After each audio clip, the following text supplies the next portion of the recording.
Hello, my name is Lee Elder. I'm pastor of Wesley United Methodist Church and St. Mark United Methodist Church here in the Houston area. I've been asked to share for just a minute or two my observations of the life and contribution of Dr. King. In this short moment, I know I can't give it justice, but I'd like to provoke us to think about a couple of things. And as we observe Dr. King's life, too oftentimes we find that the breadth and the width of the impact and his worldview is controlled by people who can't seem to tolerate the entire weight of Dr. King's perspective from the world. As we look at the March on Washington, that I Have a Dream speech, as powerful as it was, has much truth contained in his words. Too oftentimes, that's the Dr. King that America want to hold up.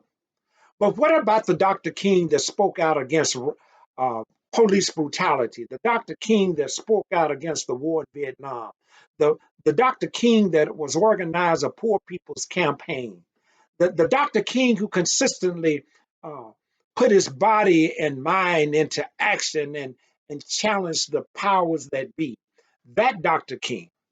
That Dr. King that spoke out and said that we spend far too much on war and that we are oftentimes uh, guilty of violating human rights all over the world through military action.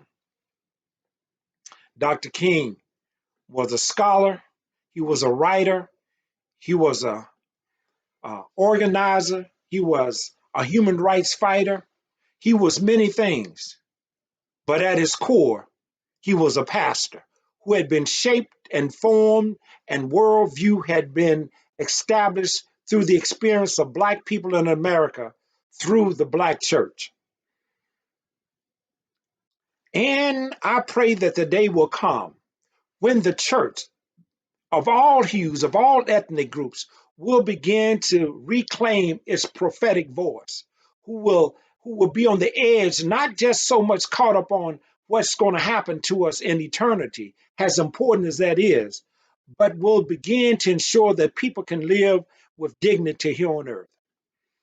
In other words, we must really settle in, I believe, on Genesis 1 and 26, that all of humanity is made in the image and likeness of God. Therefore, God has stored the gift of sacred worth upon us.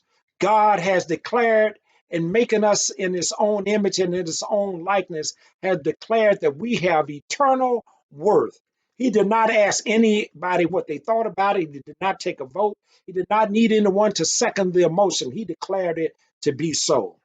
Yes, that imago Dei, in the image and the likeness of God, which means that we have value.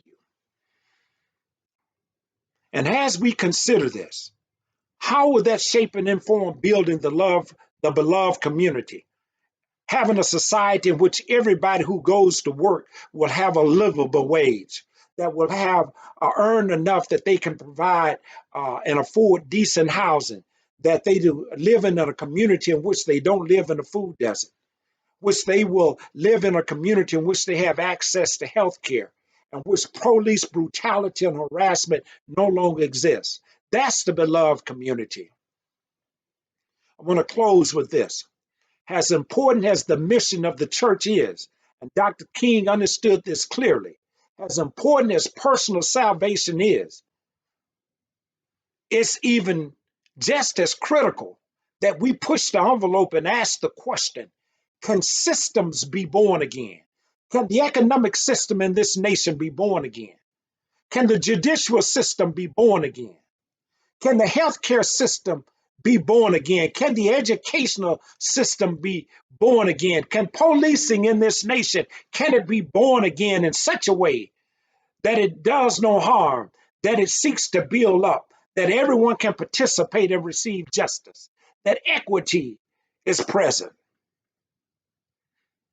I think that's what Dr. King was really pushing for as he began to shift and pay attention to the economic condition of the least of these in this nation.